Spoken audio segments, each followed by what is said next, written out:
Hey guys, welcome back to the channel. As you guys can see, we actually have our first repo detail ever.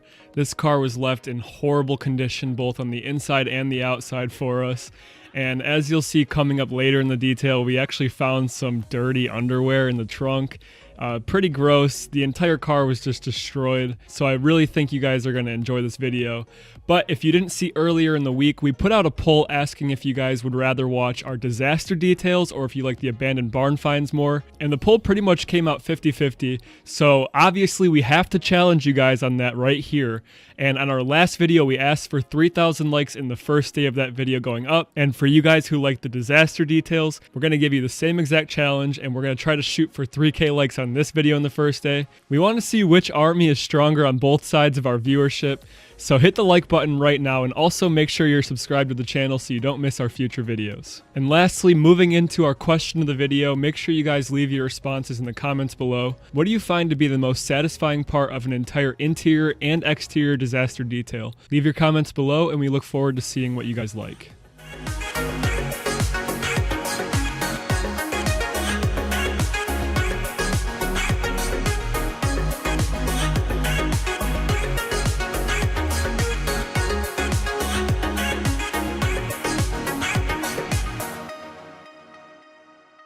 Alright guys, so as you can probably tell, we're not in a normal shop today, we're off-site doing a detail. And we actually wanted to introduce you guys to the owner of the shop. She's right behind this door, so let me go take you over there really quick. Say hi! Oink, oink. We don't know her name,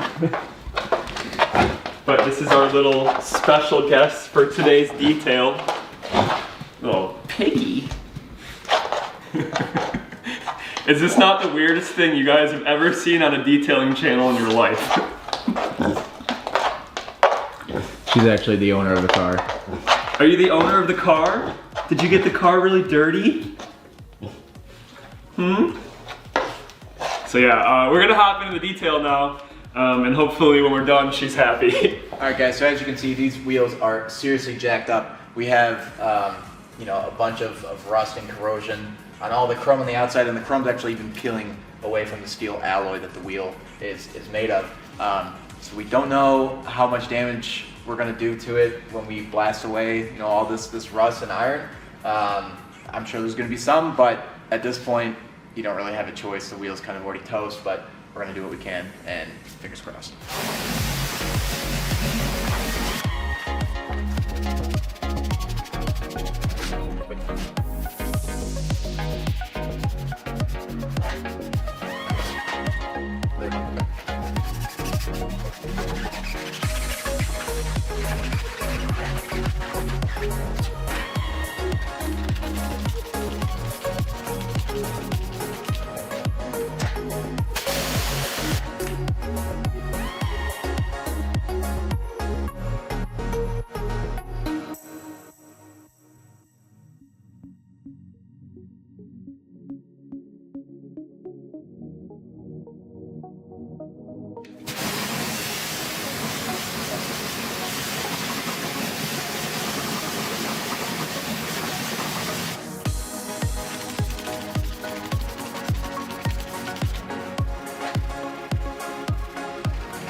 So when you have wheels that are that bad like the ones you just saw, it actually makes more sense to do those first. That way when you go to wash the car, you're not taking all of that crap that's on the rims and spraying it right back on your freshly cleaned paint.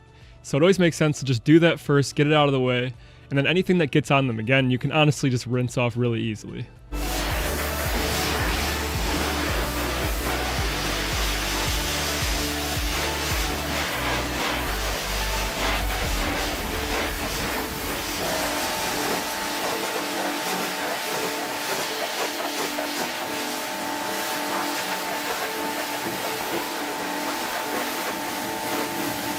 And if you plan on cleaning the entire interior as well, you might as well just spray out the door jambs real quick while you're on this step, and try to minimize the amount of water that actually gets in the car. But even if some does, it's okay, because when you go to extract it or you wipe things down, you're going to clean it up anyways, so it's really not that big of a deal.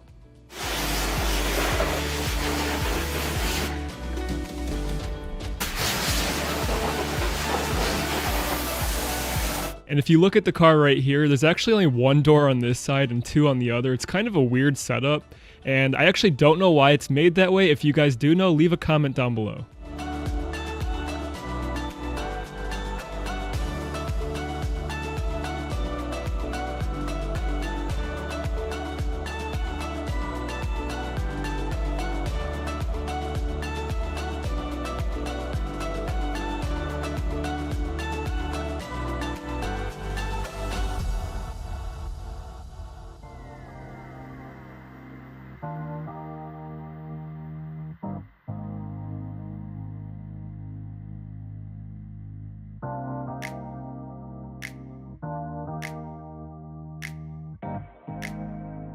Moving on, when it comes to the actual wash process, you always want to use two buckets.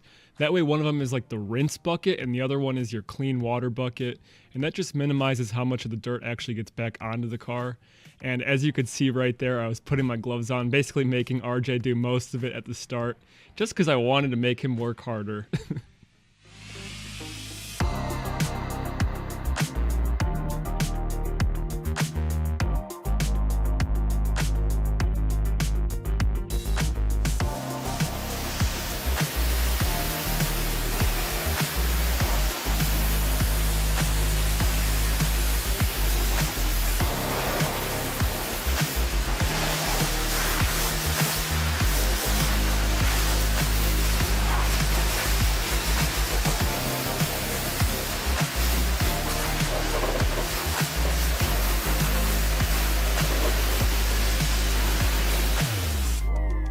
So we get a lot of comments basically asking what these pads that we use on the car are after we wash it, or what they're for, or what a clay bar is for.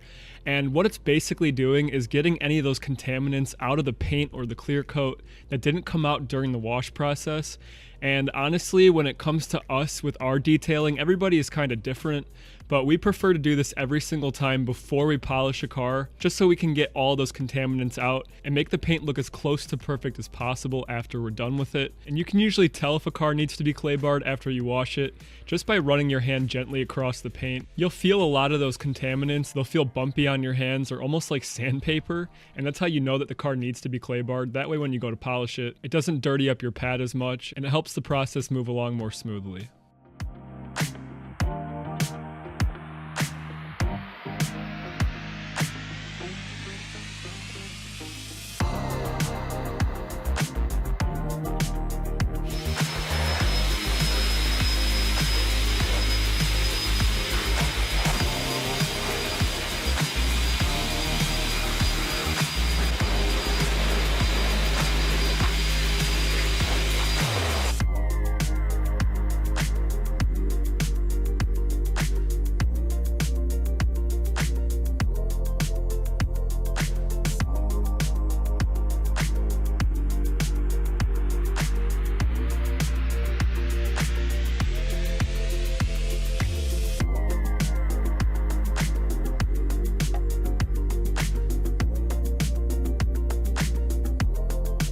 Moving on to the polishing step, we used our Rupes buffer with a yellow pad and our Meguiar's 210 polish. And our main goal here is to remove the top layer of dead paint or dead skin, basically to give it a shine almost like it looks new again.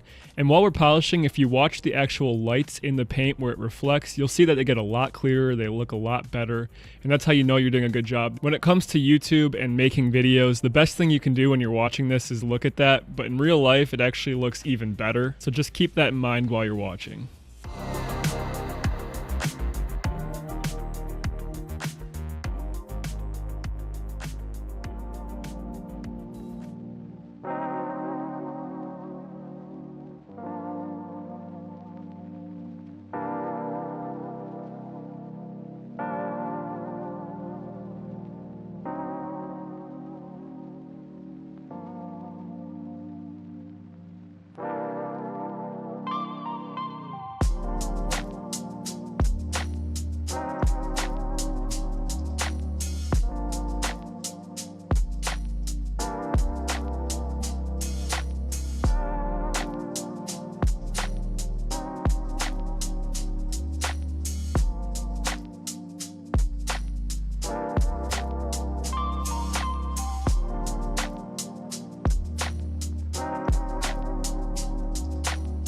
Well, I always see comments from you guys asking, what's Brent doing during these details? Why is he not on camera? So here you go. This is me actually doing the polishing on a car for once. I guess I fell to your peer pressure, so enjoy.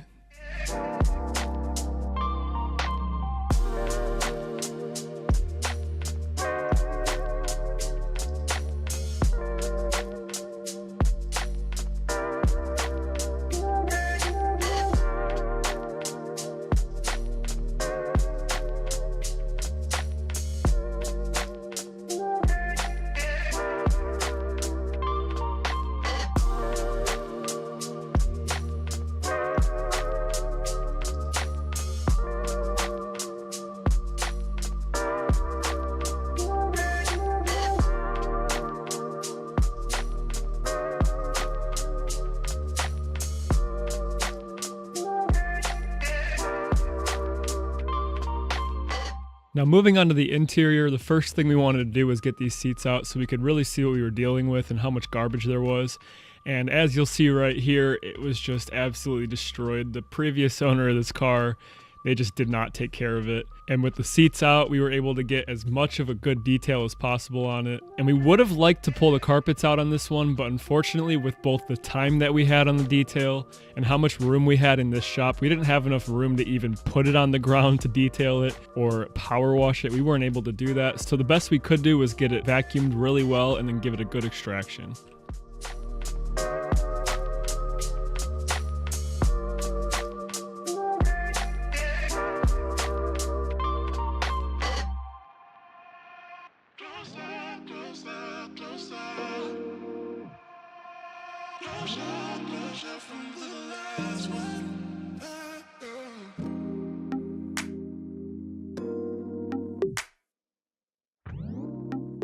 And I really don't know what to say about this. The previous owner, the guy who had this car, just left his dirty underwear in it. So I actually want to take a second. If you guys have ever found something absolutely disgusting in a car when you've been detailing it, whether it be someone else's car or your own, don't feel bad. Leave a comment down below what you found in the car. We're really curious. We want to see what the most disgusting stuff you guys have found is.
After vacuuming, we like to move on to all the plastics and the vinyls in the car, and we just use our all-purpose cleaner with a soft bristle brush, and we wipe it off with a microfiber towel afterwards. And I want to mention that you should be changing your microfiber towels pretty frequently when you're detailing. You don't want to use the same one through the entire detail, or you're basically just moving dirt from one place to another. And I also want to say we do give the carpets another quick vacuum after all of this to get anything that might fall back onto it before extracting.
Moving on to the carpets, these were actually some pretty challenging carpets because if you look at it, the way that the car's body's built, there's so many different weird angles and weird spots that you have to get the extractor head. And also, I think this carpet was permanently damaged. I don't know what it was by, but if you see those brown lines, we tried a few different ways to get them out and they just did not want to come out. At the end, it does look significantly better, but we weren't able to get it completely perfect, unfortunately. But overall, we were super happy with the job.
Alright guys, if you made it this far into the video, you have a treat. Even though I know you guys hate my voice, it's RJ doing the B-roll, and I'm just letting you know we use Technician's Choice 582 ceramic sealant on the car. It makes it look great, makes it smell great, or at least it smells good when you put it on.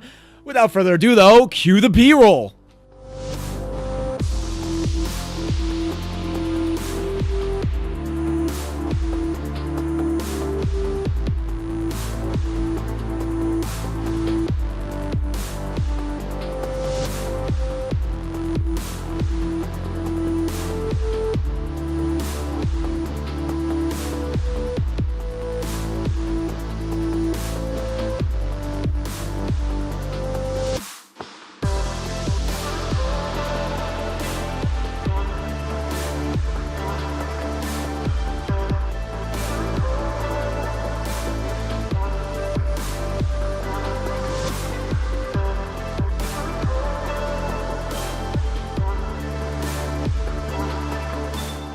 Okay guys, so we finished up the car, everything came out really well, and we need to go and pay Cupcake as a thank you for allowing us to use her shop for our this repossessed car, because our shop does not have heat, so we froze our butts off. So thank you to, oh, she's sleeping. Let's grab her favorite form of payment.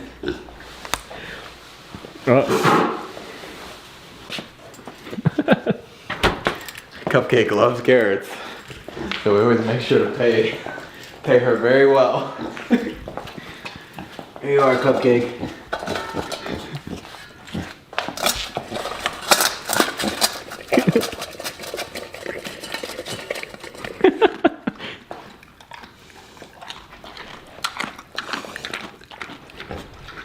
I think she's happy. Seriously, I say this every video, but you guys really mean the world to us. We can't believe that we get to do this. So seriously, thank you, and we will catch you again next week.